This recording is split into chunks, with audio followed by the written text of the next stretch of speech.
Vitamin D आपकी सेहत के लिए बहुत जरूरी है। ये इम्यूनिटी, हड्डियों की मजबूती और अच्छे मूड के लिए बहुत जरूरी है। लेकिन सर्दियों में इतना विटामिन डी लेना मुश्किल हो सकता है। तो लीजिए, पेश है सेहतमंद रहने का 3 सूत्रीय प्लान। पहला तरीका, दिन के उजाले का ज्यादा से ज्यादा फायदा उठाएं। हालांकि सर्दियों के दिन छोटे और ठंडे होते हैं, फिर भी सूरज की रोशनी का लाभ उठाना चाहिए। सर्दियों में भी विटामिन डी का सबसे अच्छा सोर्स सूरज की रोशनी ही है। ये जरूरी विटामिन आपकी हड्डियों को मजबूत रखता है और आपके इम्यून सिस्टम को सपोर्ट करता है। कोशिश करें कि दोपहर के समय, जब सूरज सबसे तेज होता है, बाहर निकलें। यह समय आमतौर पर सुबह 10 बजे से दोपहर 2 बजे के बीच होता है। इस दौरान सूरज की किरणें सबसे सीधी और फायदेमंद होती हैं।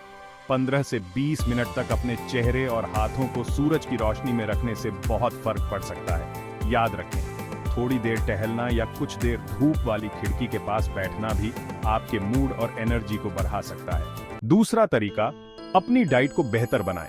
अपनी सेहत और तंदुरुस्ती को और भी अच्छा बनाने के लिए जरूरी है कि आप विटामिन डी से भरपूर चीजें खाएं। फैटी फिश जैसे सैमन, टूना और मैकरल विटामिन डी का बहुत अच्छा सोर्स है।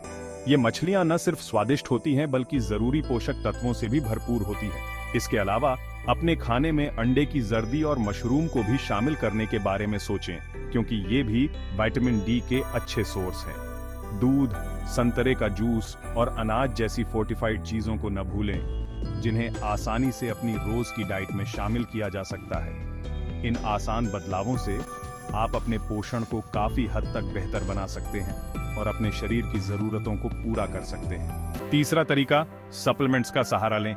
जब आपके शरीर को प्राकृतिक स्रोतों से पर्याप्त विटामिन डी नहीं मिल पाता है, तो सप्लीमेंट्स बहुत काम आते हैं।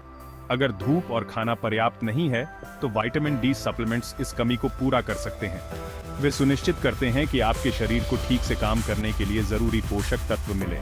ये खास तौर पर तब उपयोगी होते हैं जब आप ऐसे क्षेत्र में रहते हैं जहां लंबी अंधेरी सर्दियां होती हैं और धूप कम निकलती है। ऐसी स्थिति में प्राकृतिक रूप से पर्याप्त विटामिन डी प्राप्त करना मुश्किल होता है। अपनी जरूरत के हिसाब से सही खुराक जानने के लिए हमेशा अपने डॉक्टर से सलाह लें। एक स्वास्थ्य सेवा पेशेवर आपको सही मात्रा के बारे में मार्गदर्शन कर सकता है, जिससे आप स्वस्थ रहें और किसी भी संभावित दुष्प्रभाव से बचें। बोनस टिप, एक्टिव रहें। एक्सरसाइज करने से आपका शरीर विटामिन डी का बेहतर इस्तेमाल कर पाता है और सर्दियों के मायूसी भरे दिनों को दूर रखता है। याद रखें, सर्दियों में विटामिन डी के लिए एक्टिव रहना एक स्वस्थ और खुशहाल आपकी ओर एक छोटा सा कदम है।